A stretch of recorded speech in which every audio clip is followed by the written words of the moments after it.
Okay folks, here we go again. This is time for turn number 12. The red orders and blue orders have been received after a bit of a hiatus here. So red on this side of the table, the south side of the table, is going to charge the heavy horse. The cannon are going to do an about face, which means they have to stop the reload process temporarily. And then the heroes, they have two heroes left on the board. Those are going to challenge the closest. So this hero is going to challenge that hero, and this hero is going to detach, if I could talk today, from his unit and seek out individual combat with that enemy commander. Now on the blue side of the board, things are going to be mostly movement related.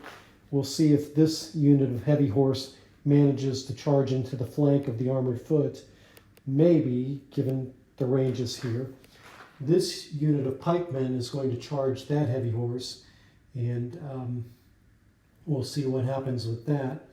We do have one administrative piece to handle first, which is the arquebuses, the arquebusiers, which there are only 4 of them left over here.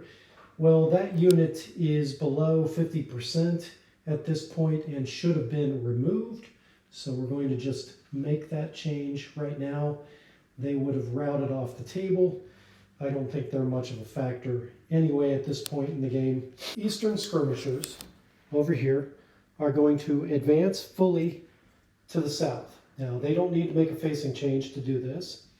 And as mentioned, these skirmishers are unarmored, so they will move 12 inches, unlike most Lightfoot, which only advance at 9 to here. Now what they're attempting to do is locate the baggage.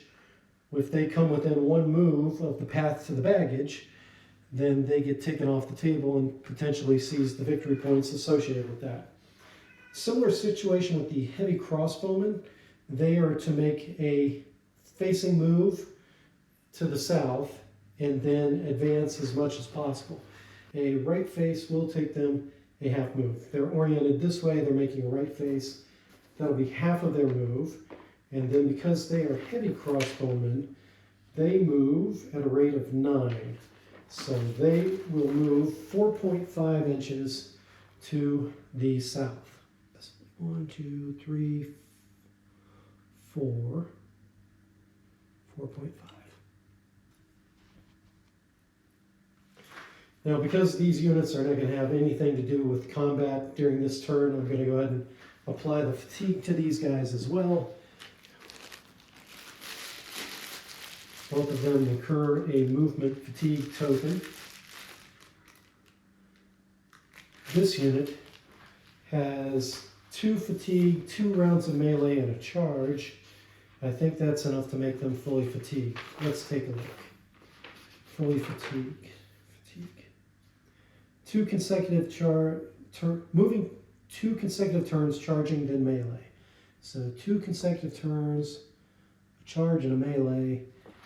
That is the equivalent of a complete fatigue. Commander and heavy foot pikes charge enemy horse. We'll see how that works out. Armored foot wheel to face the southwest. So a wheel to the southwest by the armored foot. Interesting move. I don't think that's going to get them into contact. They currently have no fatigue. So let's wheel them the full 6 inches of their movement. 1, 2, 3, 4, 5, 6. Okay, let's toss a fatigue marker on them. So that's done. Cannons reload. So I'm going to move the cotton swab behind the cannons, which have both fired. And both of them have a yellow block for crew, meaning they have 1 less crew than they ought to, so it takes even longer. So the light cannon takes 3 turns to reload, and the heavy cannon takes 4, if I'm remembering the rule correctly. I don't think they're going to come into play again anytime soon. They are unfatigued still. Heavy horse advance east 1 full move. So this is the interesting thing, right? So these armored footmen over here have 3 movement markers but have not charged yet. Their orders are to charge. Furthermore, their hero is to engage that hero in one-on-one combat. So the heroes detach. We're going to just set them aside for a moment. This unit is trying to get the hell out of the way. We've already said he's at least 1 inch away. So I did the math on this. He charged last time, which is why he continued to bump into those arquebusiers. So he can only move his standard movement, which is 12. This armored foot is going to charge. Their charge movement is 6. A quarter of their move is 1.5 inches, which would bring them into contact. So I'm going to say this guy can move forward a quarter move, which, since that's 12, a quarter of that is 3. So he's going to move forward 3 inches, and then he's going to get charged in the flank. Let's get these guys in contact. These guys in contact. Okay. So he has now moved, in addition to being fatigued. And this guy has charged. He's going to apply his fatigue. The same fatigue will apply to both of the heroes. We're going to fight their combat out back here. And then hopefully have them rejoin the unit, because their combat could have taken place anywhere in this space over here. All right, what else can we do? These guys are supposed to charge forward. Might have to move these heroes out of the way again. Let's just move them for a moment here. They're going to try and attempt to hit that guy in the flank. If you're doing a charge with horse, you can wheel up to 45 degrees during that. But I don't know that they're going to make it into contact here. Come on. Heroes just move out of the way temporarily. Yeah, 18 will take them to here. So I'm going to simply move. Yeah, so if they can't, if the movement does not result in contact, which it can't, because these guys can't wrap around until the second round of melee. All right, let me think about this. So we've said in the preliminaries that melee can only last for 3 rounds. And we could divide this into 6, 6, and 6. I'm assuming he would want to move around the flanks in front during round 2, and that his charge might not precipitate the end. Okay, I don't think we can move these guys first. First, let me check the rule on charges by armored foot. I already know the answer. Never mind. A charge by armored foot does not require a morale check because he's not cavalry. So we can forget about that. So during round 2, it's potential that he could wrap around this guy. Round 1, anything could happen. So I think what I'll do is I'll move this guy 1/3 of his charge movement forward, and we'll still be within the boundaries of his non-charge movement. So 1/3 of his 18-inch charge movement would be 6 inches, which is coincidentally half of his non-charge movement. So this actually works out pretty well. So we're going to move him to 6, which is about halfway through the turn, so midway between rounds 2 and 3, and then we'll see if there's any potential to connect. I don't even think at this point that there is, because, yeah, he could move probably 6 or 7 into contact. Quite probably he will charge and get into contact. Okay. So we're not going to apply the fatigue here yet because he's not finished moving. Are there any other things to do? Oh yeah, I've got to handle this situation over here. Accept all challenges. So same thing here. This hero was kind of in this disorganized portion of the unit. This guy can easily make it there to challenge him. Those figures are only 10 inches away. I'm going to say that this, and Blue has said they will accept all the challenges from Red. So we've got a challenge here. This is going to move into contact, and I believe these guys are also moving. They can't charge, but they can, of course, move forward. Ah, actually, I've got no orders for the heavy horse. Isn't that interesting? I've got orders for the armored foot. I've got orders for the cannon, which are now doing an about phase, which will incur a movement penalty. Well, not penalty, but movement fatigue marker. Okay, boom, boom. So these cannon are now facing north.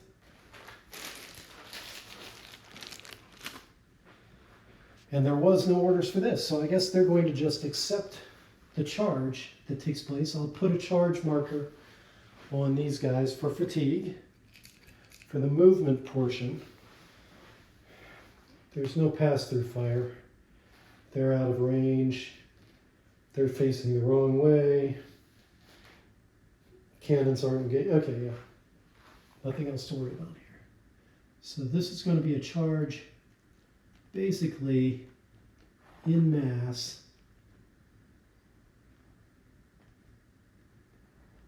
And I think in this case, I'm going to not even roll for the break point. I think it's quite clear that they could get into contact. And yes, I just gave them a charge fatigue marker. So before we resolve the melee, and we'll just get these blocks into it too.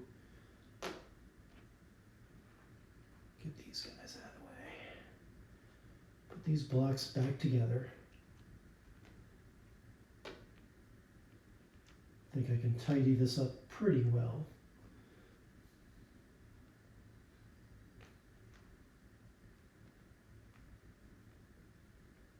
Yeah, pretty close to being back in some kind of measurable formation. Okay, so let's start resolving things because this may make our job more interesting. I'll save this one for later because, well, actually, they're all pretty important, aren't they? Because this is their army commander, and this figure represents their army commander. So these are very important battles. And I suppose if he wins that one, he could go on to potentially do another heroic combat, depending on when this gets resolved. Okay, so there's no missile segment, no artillery segment. We're right into melee, and we've got two big melees to resolve in these heroic challenges. So let's handle heroic challenge number 1, which is going to be a heavy horseman versus a armored footman. Now, I could make this a straight up, not fatigued. Oh, the horseman is fatigued. Okay, that makes it easier for me. They're not fatigued yet, but they will be fatigued after the first round. Okay, so unfatigued armored footman versus a fatigued heavy horseman, which last time we downgraded the heavy horseman, we said he downgrades more to a medium horse. He's still got a slight advantage over an armored footman, according to the mass combat tables.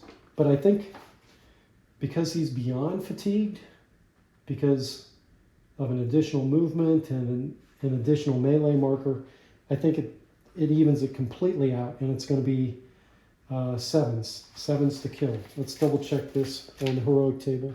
Hero versus hero is 7.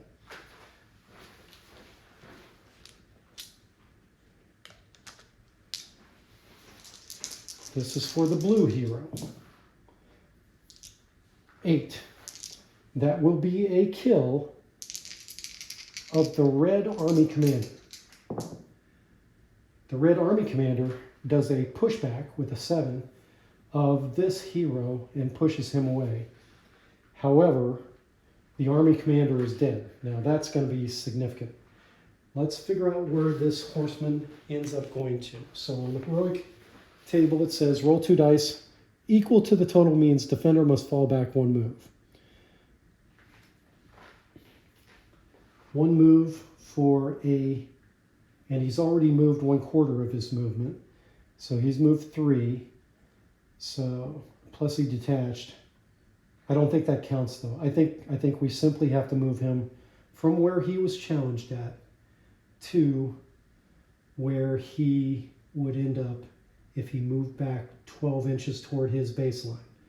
So we're going to put him toward his baseline. We're going to point him that direction.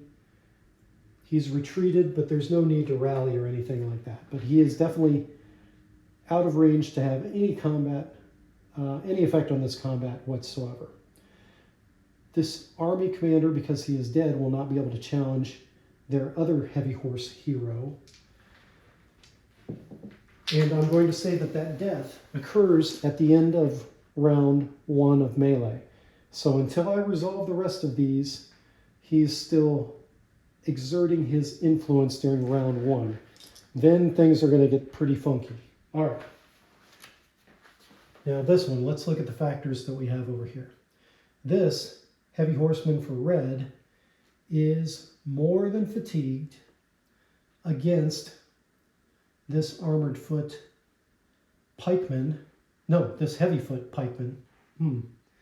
Let's take a look at the fatigue situation. So a charge, which he would have been maybe out of the charge, but 2 rounds of melee and 3 rounds of movement.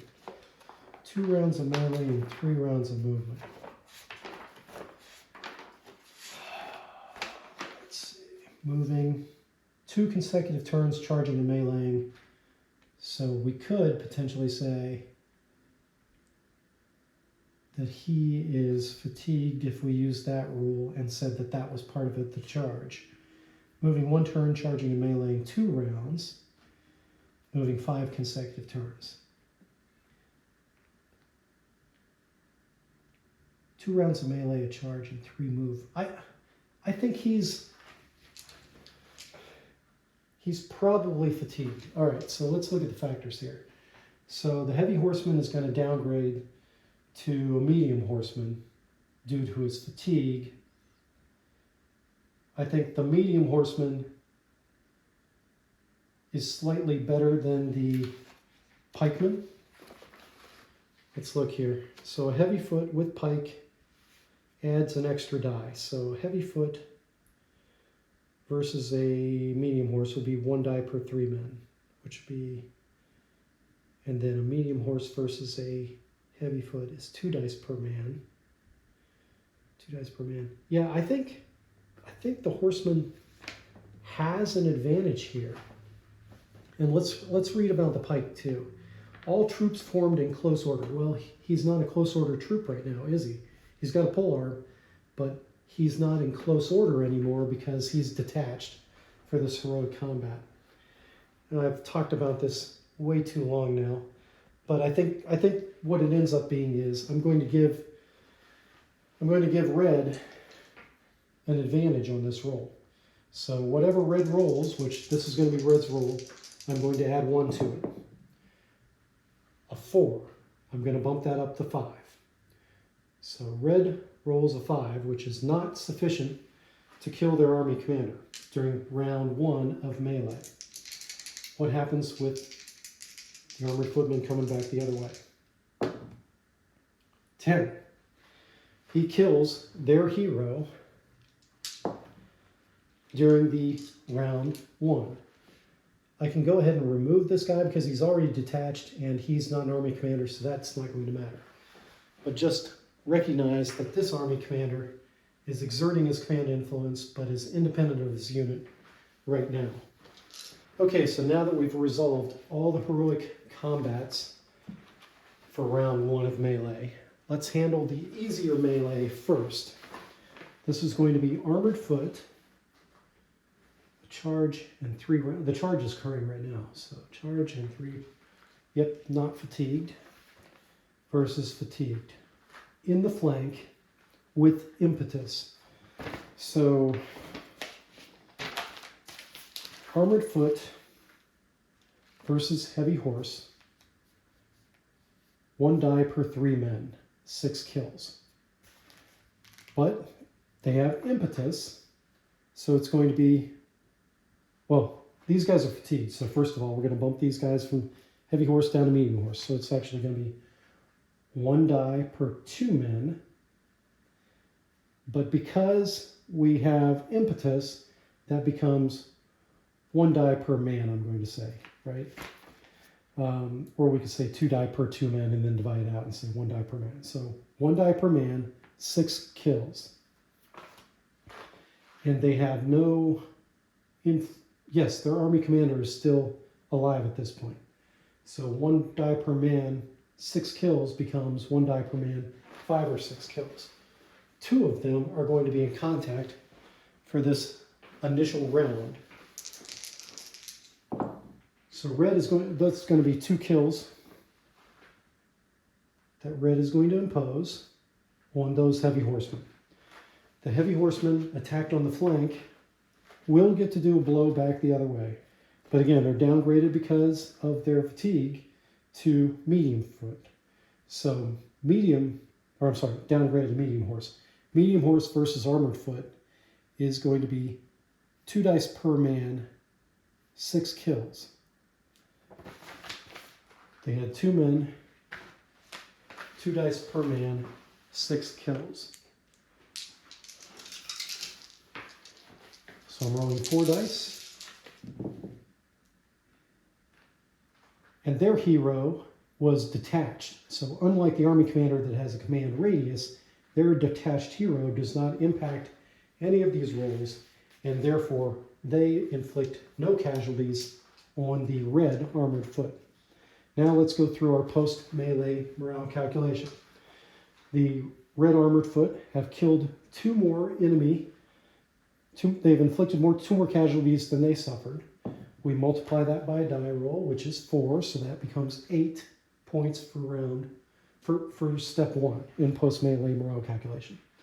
Step 2, we look at the raw number of survivors. 0 survivors versus 2 survivors. That gives them 2 more points.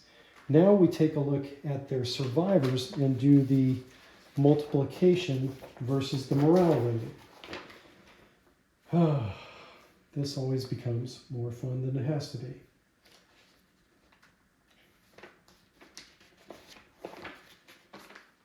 Armored foot, 7 points per survivor. So they're going to get 14 points for their 2 survivors that were in contact. What about these guys? They had no survivors in contact, and therefore they get 0 points for step 3. It's a blowout here, but it will be multiplied. So this is going to end up being 24 multiplied by 2 is going to be 48, because we're multiplying because less than 20 figures in contact, so 48. Move back 1 move in good order. So these guys are going to move back 1 move in good order. So the question becomes, which way would they move? Well, they were moving this way. They were charged in the flank. Their baseline is down here. I'm going to move them back 1 move in good order that direction at the end of round 1, which is going to stop the melee. And back 1 move means the full 12. So 12. And before they do that, they give up prisoners. A retreating unit will give up at least 1 prisoner, plus he will, let's make a dice roll here. So this was foot versus horse. Foot was the winner, horse was the loser. Positive difference between the dice is used. So this is the blue roll. They had a 4. This is the red roll. They got a 3. The difference between these is 1, and we're going to use the positive difference. What does that mean, Gary? Does that mean the absolute value? Positive difference. It would have been, I'm going to call it 1. So I'm going to say these guys give up 2 more men out of their unit, and these guys must give up 1 guard out of the armored foot. Also, a charging unit, I'm going to double check this, but a charging unit must carry out the balance of his charge movement, if I remember right. charge. Help me out here, folks. Charge move permitted only when melee contact. All right, so that was still round one, so we still need to figure out what's going to happen over here. So charge movement, move at normal speed and following turn. Cavalry charges in relatively straight line. Victorious charging units must continue to move out the balance of their charge move. So we said 1.5, so that's going to leave them 4.5 left to move.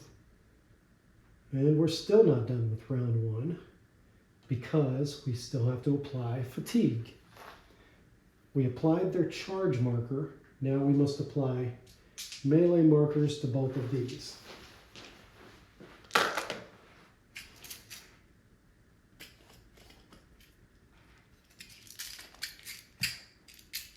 Two melee markers, which are purple. A melee marker for you, sir, and a melee marker for you, sir. And we still need to handle this guy. And we still need to handle the army commander. So we've still got work to do over here. Should I do that work now? No. Let's move on there. Let's stop the recording and make sure we get this captured. So what we're handling now is round one of this melee, which was heavy. Interesting. Heavy foot pikemen charging cavalry. Now, is that considered standing cavalry? Or am I confusing my rule sets? Hang on. Let me go search for this. Standing cavalry is defined here on page 17. Cavalry, when standing. Horse will defend normally, but will return casualties at the next lower category. This does not apply after the first round of melee, so forget that. We're in the first round of melee. Standing horse are defined as cavalry not ordered to move on the turn it is attacked. True in this case. When simultaneous movement is used, true. And cavalry not moved during the turn melee was originated, or not moved on the turn previous to melee, and melee before being able to move on succeeding turn, when the move counter for move. So Gary has made all this writing very difficult. So B is restricted by this last phrase, right? When move counter move is being employed. We're not doing move counter move. We're doing A, which is what applies to simultaneous movement with orders during a play-by-post situation. So cavalry not ordered to move on the turn it is attacked. True. So in this case, this unit of heavy horse is not only fatigued, but they also are going to be downgraded because they defend normally, but return casualties at the next lower category. So they defend just fine. They're still considered heavy horse for defense, with the exception of the fact that they're fatigued. So they'll be downgraded to medium horse.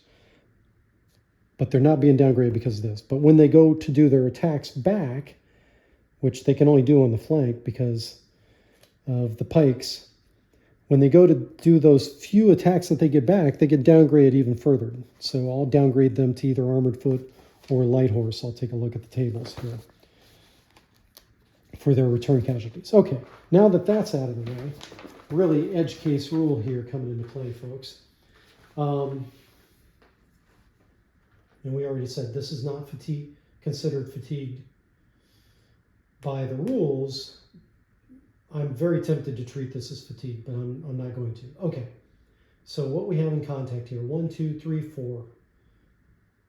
I'll give him 5 for this corner guy, 6, 7. Now these two guys are on the flank. Actually, I'm going to take this corner guy out. I'm just going to give him these 2 on the flank and 4 in the front. So 4 heavy footmen with pikes. That's the little asterisks. They add an extra dice. So heavy foot versus heavy horse that's downgraded because of fatigue. So heavy foot versus medium horse is going to be 1 die per 3 men, 6 kills. Plus they have their army commander exerting an influence. So 5 or 6 kills. They have 4 men in contact. I'm going to give them 1 dice. 5 or 6 kills. They rolled a 1. So their front attack, oh, and they had impetus bonus too, didn't they? Because they were charging. Yes, they do. So that actually becomes 2 dice per 3 men. So we'll roll again with a 5 or 6 killing. Again, nada. Now there are 2 flankers over there. The blue these 2 flankers right here are considered heavy foot. Oh, wait a minute. And they would have had an extra die for being pikemen. Holy sh! Stack up the bonuses here, guys. Again, nothing. Okay. So nothing from the front. 3 bad dice rolls. Make my math easy. Okay. These 2 guys on the flank. They are heavy foot versus, again, medium horse because he's fatigued. Except he's downgraded when he returns blows. Okay, so on the flank. So these guys are heavy foot. They actually get upgraded. They get bumped up. They get bumped up to armored foot because they're on the flank.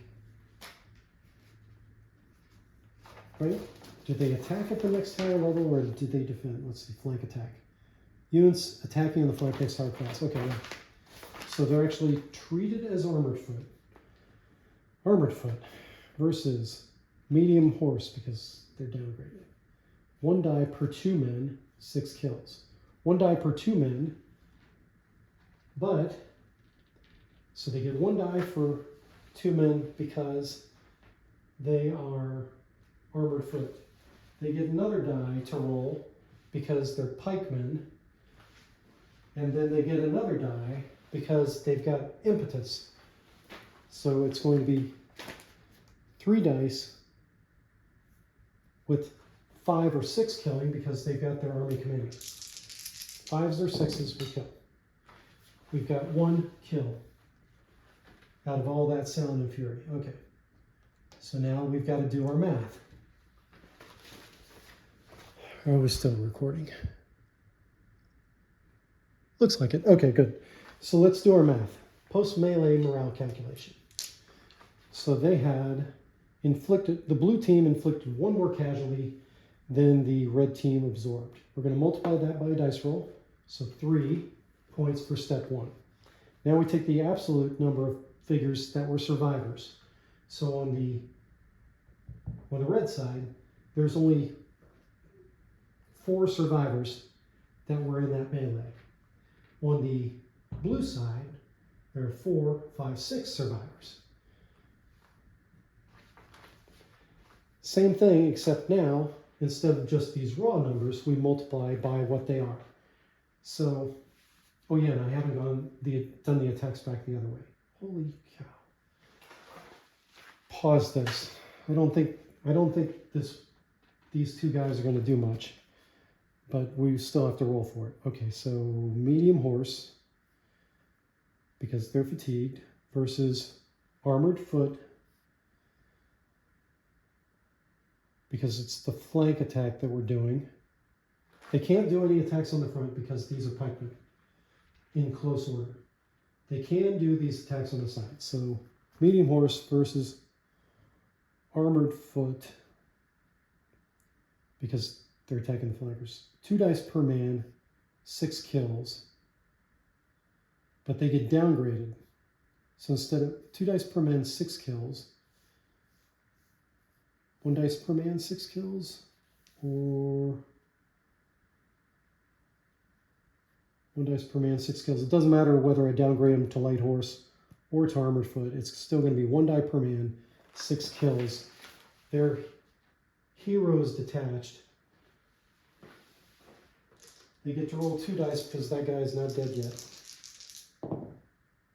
And they did nothing, which saves my math. So no need to change any math here. Step 1 and step 2 is still the same. And now we're moving on to doing the multiples. Oh, my word. The multiples for step 1. On this side, we're treating them as armored foot because of these upgrades. 7 times 6. 7 times 6 is 42. So 42, we'll just mark this down here. 42. And these guys over here are going to be 4 times medium horse. 4 times 8 is 32. That actually is a difference of, yeah, I'll put it down here. I'll just lay it down so that we can refer back to it if necessary. So 32 plus 4 is 36. 42 plus 9 is 51. 51. 51 minus 36 is going to be 14, 15. A difference of 15 to the blue side, which has to be doubled because we're talking about less than 20 figures. So that would be in the 30 range. Move back 2 moves in good order at the end of round 1. I'm going to do that off camera. Because this is a retreat, they have to give up 1 prisoner. And then we also have to roll again on the prisoner table.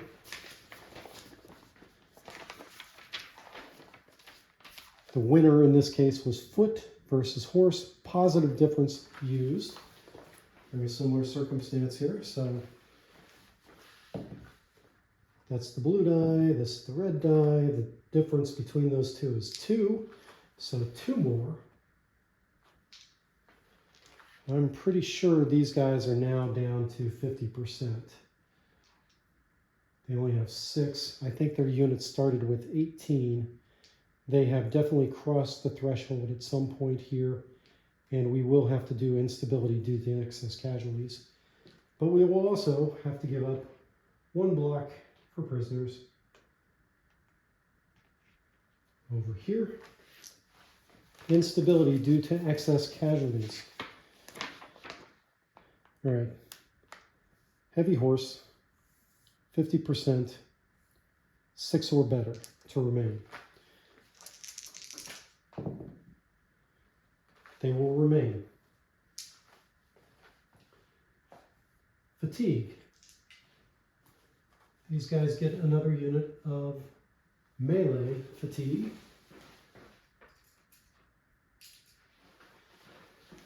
These guys get a melee fatigue, and these guys get a melee fatigue. Meleeing for 3 rounds is definitely fatigued. Definitely fatigued. This unit must carry out the balance of its movement, which they are, I should have measured. I'm going to say they've already lost 1.5, perhaps as much as 2, and I'm going to give them 7. We will consider this to be an unformed body of troops at this point because of all the seesawing back and forth. Even though I'm making them look neat, these guys are disordered. When an army commander is slain, the units in his command have to make a morale check. It's here on page 21 of version 3 of the rules, or edition 3 of the rules. If the army commander is killed or captured, all units on that side must check morale as if they had taken excess casualties and at a -2 from the dice. So, back to page 17. The units we have left are these armored footmen, armored foot, 6 or better to remain with a -2. So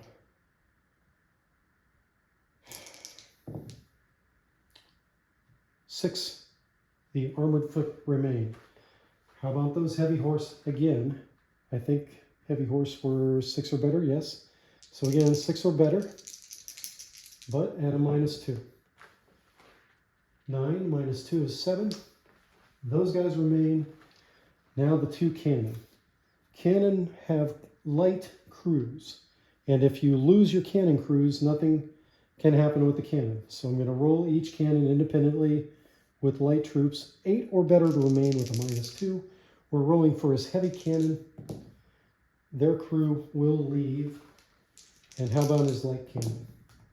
His light cannon need an 8 or better. They rolled an 8, but it's at a -2. Both these crews are leaving and will not return to the battle. So those cannon are going to sit there, unable to be used. That's the net of what happened at the end of round 1. And we said we still have to handle this guy. We moved him 6 inches. Can the balance of his charge move now bring him into contact with these armored footmen? And I think the answer to that is a resounding yes. They wanted to hit on the flank.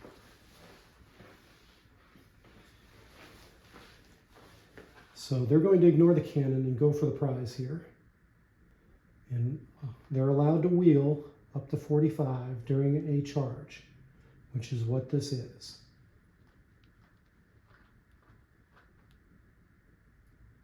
That's 12. These movement trays. 13, 14, 15, 16 is going to put them about there. And if we drift them forward, that would be about 17,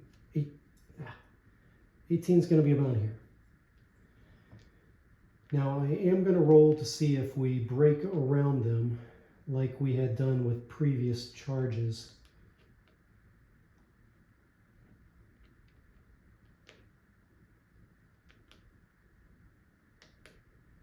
Okay. 1 to 2, they break into an L shape. 3 to 4, they stay on the flank here. 5 to 6, I actually realign them on the front of the unit, and they miss out on doing this flank attack entirely. We'll just assume they cut across the field instead of the niceties of going around the bend right there. So 1 to 2 L, 3 to 4 as it stands, 5 to 6 just in front. 1 to 2. So this is going to L them around. It doesn't matter where their hero is. This is an abstraction for how we handle the melee. So now we have round 2 of melee taking place down here. I'm going to apply the charge fatigue to these guys. So I've cleaned up the battlefield a little bit. There's a disorder marker here with these heavy foot pikemen. The army commander over there is still on the board. Both the heroes for blue are still on the board. So the only units left are these cannon without crew, so they're ripe to be captured. This block of armored foot, and these holdouts over here, these very fanatical heavy horsemen that are fatigued. All right, let's go. Melee round 2. Let's do it the simple way. I've added their charge marker now. They're not fatigued yet. It's possible these armored foot are. They've got a round of melee, a round of charge, and 2 rounds of movement. So moving 2 consecutive turns, charging and melee. So I'm going to trade these in. These armored footmen now are fatigued at the start of round 2. And 3 units of movement and a charge is not enough for these heavy horsemen to be fatigued. All right, let's go through the factors one thing at a time. Cavalry charge, page 18. Defending unit, armored foot who were downgraded to, but they were charging as well. They were downgraded.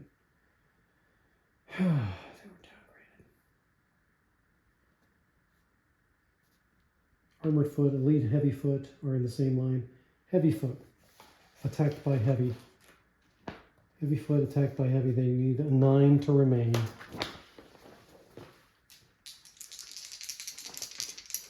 If they get an 8, I'm going to let them have it. They get a 7. If both units are charging, both must check morale. Well, this wasn't cavalry versus cavalry. Oh, wait a minute.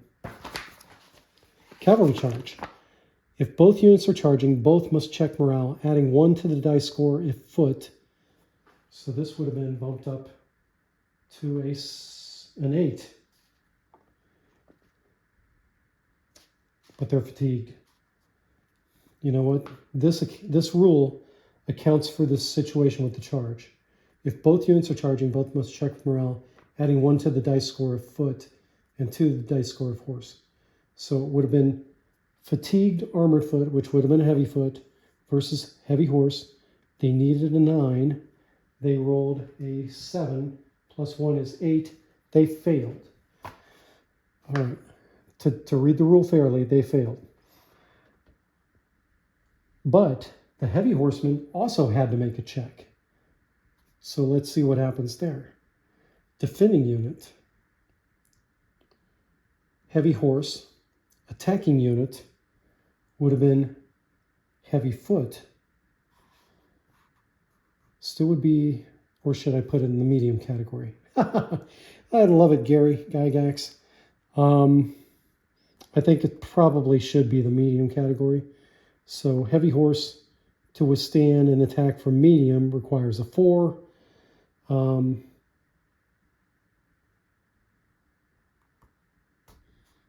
if they're heavy.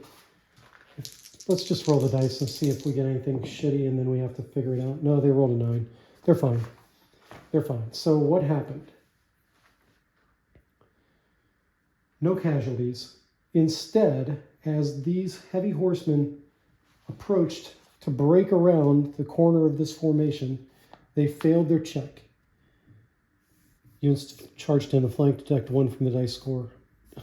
So they would have done even worse. Okay, so fear of the charge. Units that fail to score the required total retreat 1.5 moves, backs to enemy, and must rally. 1.5 moves, backs to enemy. So there will not be round 2 of melee.